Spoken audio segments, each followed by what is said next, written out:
Skateboarding, one of the most dangerous sports a human can do. And today, we are going to look at the worst ways people have died skateboarding. Right, let's see what this video is talking about. Fatal skate park drop-in. A skateboarder was at a skate park in Auckland, New Zealand. On January 27, 2018, he stood at the edge of a building adjacent to a concrete ramp. The structure rose 3.8 meters above the skate park floor. His young son watched from below as his father prepared to attempt a drop-in from the rooftop. It was the kind of stunt that demanded perfect timing and absolute commitment. Any hesitation would mean disaster. He climbed to the top. Other skaters noticed what he was planning. Some stopped to watch. The drop-in is a fundamental skateboarding move, but from this height, it carried extreme consequences. There was no room for error. He positioned his board at the edge, looking down at the transition below. He pushed forward. The board left the roof, but something went wrong during the descent. He fell partway down and slammed the back of his head against the concrete ramp. Hey, I've never felt that before, but that's got to be a horrible feeling, yo. Like, imagine that feeling when you drop down that ramp and you're just like, your gut drops. Like, I'm never going to the skate park, bro. I'm too scared of stuff like this happening to me. The impact was sudden and violent. His body crumpled at the base of the transition. Ooh. His son had watched the entire fall. Nah, other skaters rushed to him. He was alive after the impact, conscious but severely injured. Emergency services arrived within minutes and transported him to the hospital. Doctors worked to treat the head trauma, but the damage was profound. The blow had caused massive injury to his brain. His son waited as medical staff fought to save him. For 2 days, he remained in the hospital. His condition did not improve. The injury from that single impact proved too severe to overcome. On January 29, 2018, he died from the head trauma. The skate park stunt he had attempted in seconds had taken 48 hours to kill him. His son had lost his father to a drop-in that never made it to the bottom. Dang, bro. I ain't gonna lie. You just gotta use something like that as more motivation, gang. I ain't gonna hold you. If I see my dad get murked like that on a ramp right in front of me, imagine how crazy that would be if you say that you made it by watching your dad die skateboarding. That just gives you more of a reason to make it. I don't know, I might be too motivational. A 30-year-old skateboarder was skateboarding through Highland Park, California. On September 19, 2025, he was riding along the street during daylight hours. Traffic moved steadily around him. Vehicles passed in both directions. It was an ordinary afternoon in the neighborhood. A police cruiser entered the same stretch of road. The officer was responding to the flow of traffic, navigating between slower-moving cars. The vehicle's dash cam was recording everything. The lens captured the road ahead, the surrounding vehicles, and the skateboarder moving in the officer's path. The cruiser began to weave into the center lane. The maneuver was meant to bypass traffic ahead, but he was directly in that space. There was no time for either to react. The police vehicle moved forward. The skateboarder had nowhere to go. The impact was head-on. The front of the cruiser struck him with full force. His body absorbed the collision. The skateboard shattered beneath him. The dashcam recorded the entire sequence in brutal clarity. Every frame showed exactly what happened. The approach, the weave, the strike, the aftermath. He was killed instantly. The vehicle that represented protection and authority had become the instrument of his death. You see, now whose fault is this though? Because I feel like you can't completely blame the skateboarder. Let's imagine he's coming through the street, right? He's rolling past. Maybe it was a blind spot. He's seen the car too late. Smack dab right there. He's gone on the spot. You never really know situations like this. There's not enough context. Let's keep going. Dashcam footage left no ambiguity about the sequence of events. Investigators reviewed the recording, the weave into the center lane, the skateboarder in the direct path, the moment of impact captured from the cruiser's perspective. There was no mystery to solve. The video showed everything. The 30-year-old had been skating through his neighborhood when a police vehicle struck him down. The dashcam documented his final moments with mechanical precision. The recording that was meant to provide accountability instead became the complete record of how he died on a September afternoon in Highland Park. Yeah, bro, I ain't gonna lie. That one's just wild, bro. And it's kind of sad too, because like, that's such a lame way to die, bro. You gotta have a that's a lame way to die. California. In September 2011, he was riding through the mountain town on what should have been a routine descent. The slope carried him forward with increasing speed. His wheels rolled smoothly across the pavement. The board responded to every shift in his weight. Ahead of him, the road appeared clear, but beneath the surface, a problem existed that thousands of cars had passed over without incident. A manhole cover sat embedded in the asphalt. Between the metal edge and the surrounding road surface, there was a gap. It was small, almost invisible.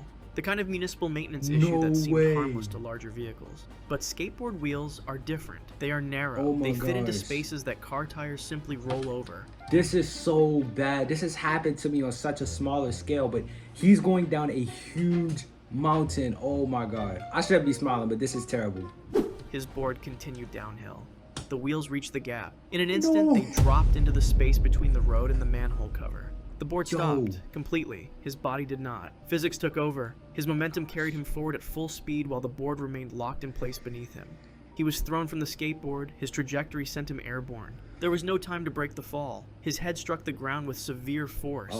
The impact caused immediate and fatal head trauma. He died from the injury. A gap measuring barely noticeable dimensions had created a sudden and absolute stop. The infrastructure defect that posed no threat to automobiles had killed a skateboarder in seconds. He had been riding downhill on a clear road when a tiny failure in municipal maintenance threw him to his death. The manhole cover remained in place. The gap stayed open. His ride ended where the pavement met metal. That is so wild. This should be motivation to wear a helmet. I was going down a road like this. Yo, wear a helmet, gang. I swear the HUD's still gonna love you and the bro's not gonna present you. It's wild what people go do just to not wear a helmet. The hit and drag. A 20-year-old was skateboarding through Laguna Niguel, California. On September 7th, 2012, he was riding along the street when a vehicle approached from behind. The driver struck him. The impact sent his body into the air. But the collision was only the beginning of what happened next. He did not fall clear of the vehicle. His body became caught on some part of the car. The driver did not stop. The vehicle continued moving forward. He was no longer... Did not stop? What? You hit someone in the middle of the road and you don't stop and continue to drag them? on his skateboard. He was underneath the car, trapped against the undercarriage, being pulled along the pavement. Oh my 25 God. feet. That was the distance investigators later measured. From the point of impact to where his body was finally released, the car dragged him 25 feet down the road. Each foot meant his body scraped across asphalt. Each second stretched the horror of what was happening. The vehicle kept moving. He remained caught beneath it. Whether he was conscious during those 25 feet remains unknown. Whether he felt every moment or had already lost awareness from the initial strike, the result was the same. His body was dragged across the street surface while the driver maintained forward motion. At the end of those 25 feet, his body came free. The car did not stop. The driver fled the scene. He lay on the pavement where the drag had ended. He was dead. The hit and run had become something worse than a collision. He had not died from impact alone. He had been caught and pulled to his death.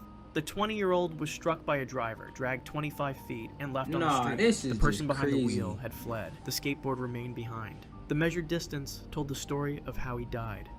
Yo, that's so lame, bro. And I hope they caught that guy, because that's just wild. Like, just imagine it, bro. Oh my. Is he good? He alright.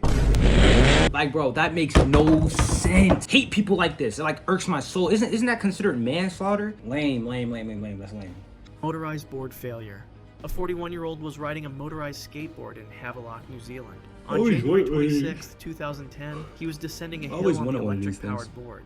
The motor propelled him forward with speed that a traditional skateboard would never reach on its own. The technology promised convenience and velocity. It delivered neither safely. The hill sloped downward ahead of him. His speed continued to build as gravity and motor combined to push him faster. The board responded to the throttle control. Everything seemed stable, but the road surface was not uniform.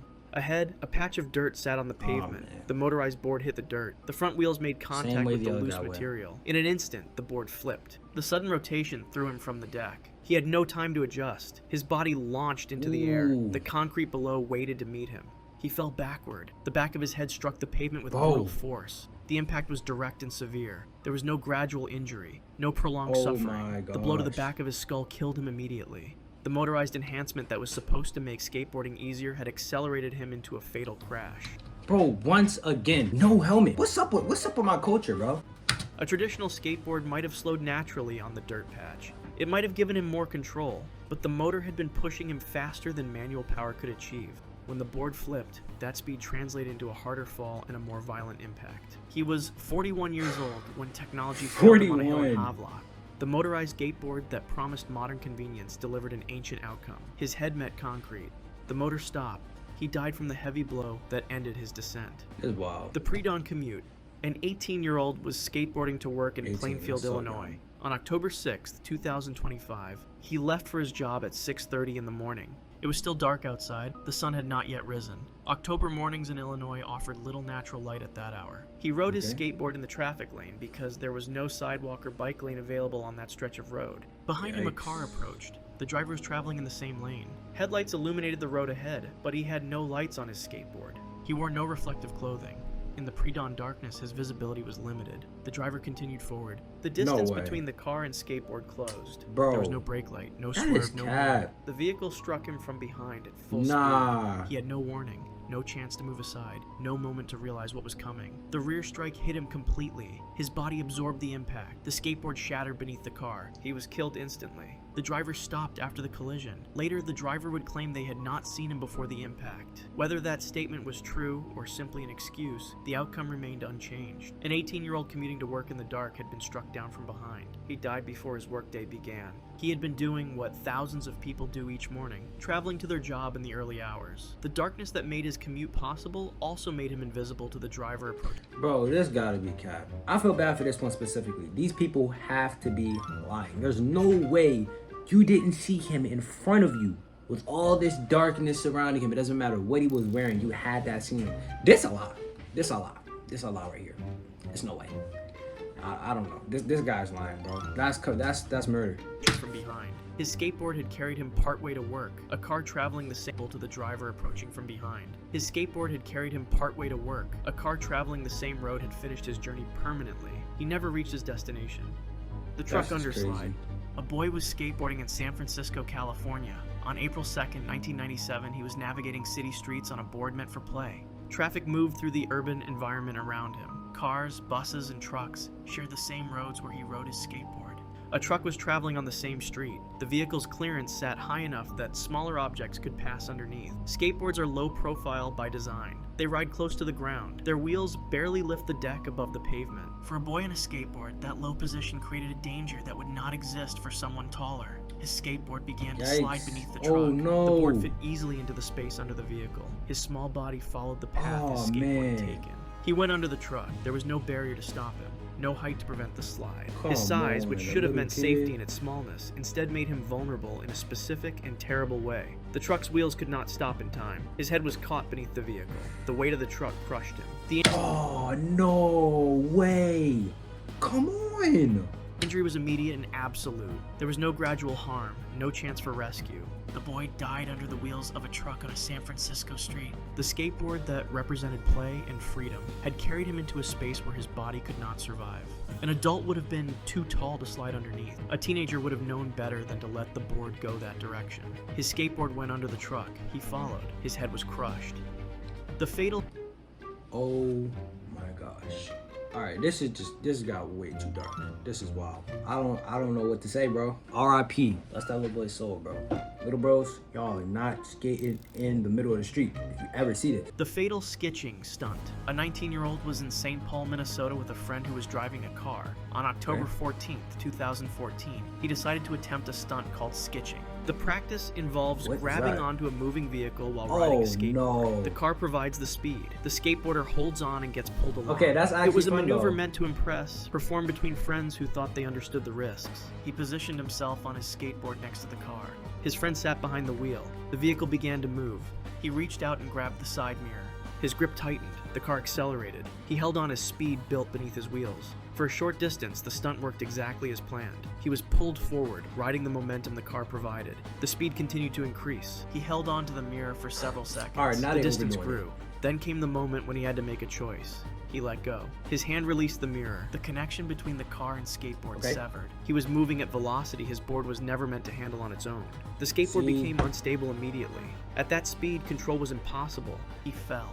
His body left the board and dropped toward the pavement. His head struck the ground with severe force. The impact caused fatal head trauma. Bro, he died from the fall. It's always head trauma. Hit him. The vehicle had not run him over. The danger of skitching was not in holding on, but in letting go. He had released his grip at the wrong moment, at the wrong speed, and his board could not keep him upright. The 19-year-old attempted a stunt with a name, performed for a friend who watched him fall and die. Bro, come on. No, this is crazy. I mean, okay, obviously this is their fault. I'm giving it to you. This is their fault. This is something very dumb. This is not how you do this. No. I've seen people do this plenty of times, and you should never hold on anything past 5 seconds, bro, no matter the speed. This is completely their fault, bro. Honestly, just some stupid teenager stuff. This is wild. I feel bad for the friend though. But yeah, that's all I got. Like, subscribe, and comment what you guys think about this video. I respond to all my comments. I read all my comments. I like and heart all my comments.